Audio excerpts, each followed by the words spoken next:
Poligami ini kita tidak bisa maknai semua orang pukul rata boleh poligami. Mungkin poligami bagi orang A berhasil, bagi orang B mungkin nggak berhasil.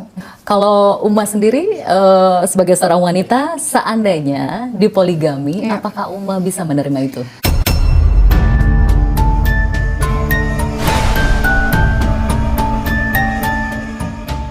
Siap tidak seandainya nanti dipoligami?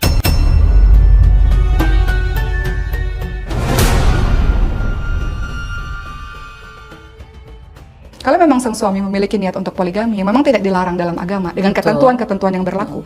Maka adakanlah diskusi-diskusi kepada sang istrinya. Alasannya kenapa? Alasannya kenapa? Alasannya kenapa?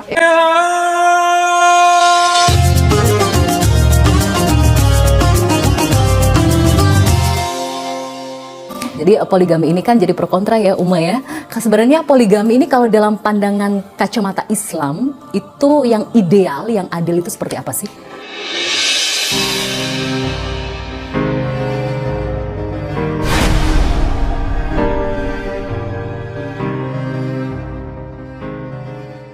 Mungkin memandang poligami sesuatu yang buruk karena memandang ke beberapa kasus yang tidak berhasil.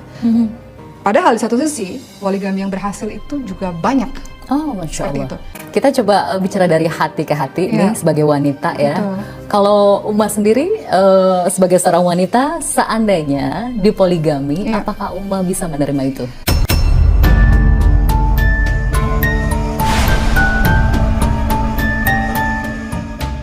Tapi afwan ya Uma, afwan banget. Pernah nggak sih Uma pernah ditawarin poligami sama suami?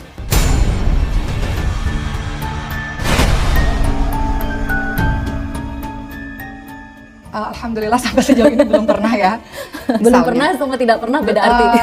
Jadi perlu suami yang memahamkan istrinya. Jadi kita perlu diskusi, bukan bercanda, bukan bercanda. Ini ada kalimat surah An-Nisa ayat 129, ada kalimat begini.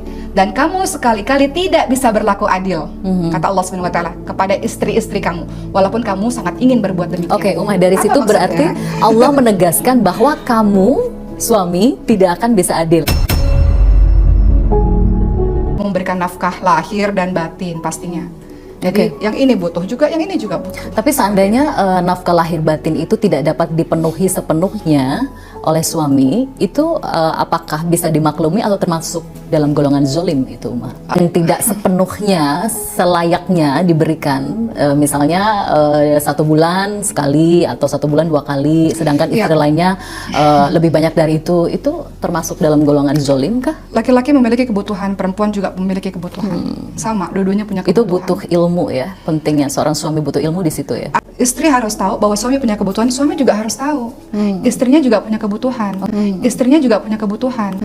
Istrinya juga punya kebutuhan. Ada beberapa konflik di luar sana yang terjadi ya, dan ini sudah menjadi rahasia umum. Banyak sekali beberapa suami yang menyembunyikan istri-istrinya dengan alasan menjaga perasaan, dengan alasan agar adil, tidak melukai hati. Jadi istri kedua, ketiga, keempat ini disembunyikan dari istri pertama dengan alasan kebaikan ya, tidak melukai isi hati. Itu bagaimana pandangan dalam Islam? Apakah itu termasuk diperbolehkan atau zolim? Menikah dengan istri kedua, ketiga, keempat tanpa diketahui oleh istri pertama, menikahnya sah. Apakah seterusnya kamu akan berbohong? Pastikan tiba-tiba nanti suatu hari, pastilah, nggak mungkin lah. Namanya tupai melompat pasti jatuh juga istilahnya. Pastilah suatu hari nanti akan ketahuan. Bagaimana perasaan sang istri yang merasa dibohongi berbulan-bulan, bertahun-tahun? Seperti itu. Jadi apakah itu baik untuk istri pertama ketika disembunyikan, dan apakah itu baik untuk istri kedua? Yang disembunyikan, yang tidak diakui. Ya, kenapa? Karena menikah itu kata Rasulullah syiar. Kasih tahu. Kalau ada kambing, potong kambing, kasih tahu. Kenapa? Menghindari diri dari fitnah. Menghindari diri dari fitnah. Menghindari diri dari fitnah. Kalau disembunyikan susah, kita mau jalan kemana-mana nanti disangkanya kamu sama suami orang, kamu begini, kamu begitu. Kasihan, kasihan, kasihan. Kenapa? Kenapa harus disembunyikan? Kenapa? Kenapa harus disembunyikan? Kata Rasulullah SAW, hendaklah kalian senantiasa berlaku jujur, karena sesungguhnya kejujuran akan mengantarkan pada kebaikan, dan sesungguhnya kebaikan akan mengantarkan pada syurga. Jika seseorang senantiasa berlaku jujur, akan berusaha untuk jujur, maka dia dicatat di sisi Allah sebagai orang yang jujur. Sebaliknya juga begitu untuk orang-orang yang senantiasa berdusta. Kalau sudah bohong satu, pasti akan bohong berikutnya untuk menutupi kebohongan yang kemarin. Pertanyaannya baik nggak? Berarti intinya itu zolim atau tidak, Uma, menyembunyikan istri-istri lainnya? istri kedua juga ini luar biasa ya. Kedua, ketiga itu juga luar biasa. Mereka punya hati yang harus siap. Punya luka masing-masing ya, yang punya. berbeda porsi ya. Betul. Pastinya. Saya tahu dulu saya cinta banget sama suami. Apa-apa suami. Sekarang saya tahu suami itu bukan semuanya milik saya. Saya harus cintanya kepada Allah Subhanahu wa taala. Cintanya sudah dilimpahkan semuanya kepada Allah ya. Iya, Masya cintanya kepada Allah Subhanahu wa taala. Dulu saya bergantung penuh kepada suami. Masya Allah. Sekarang ketika suami saya sudah ada yang punya, saya tahu saya harus bergantung kepada Allah Subhanahu Ada wa taala. kenikmatan yang luar biasa di balik luka yang dirasakan gitu ya. Bagaimana caranya agar wanita ini bisa tetap bersabar di saat hak-haknya sebagai istri tidak diberikan? Apalagi dalam kondisi dipoligami, termasuk waktu, nafkah, kasih sayang, perhatian.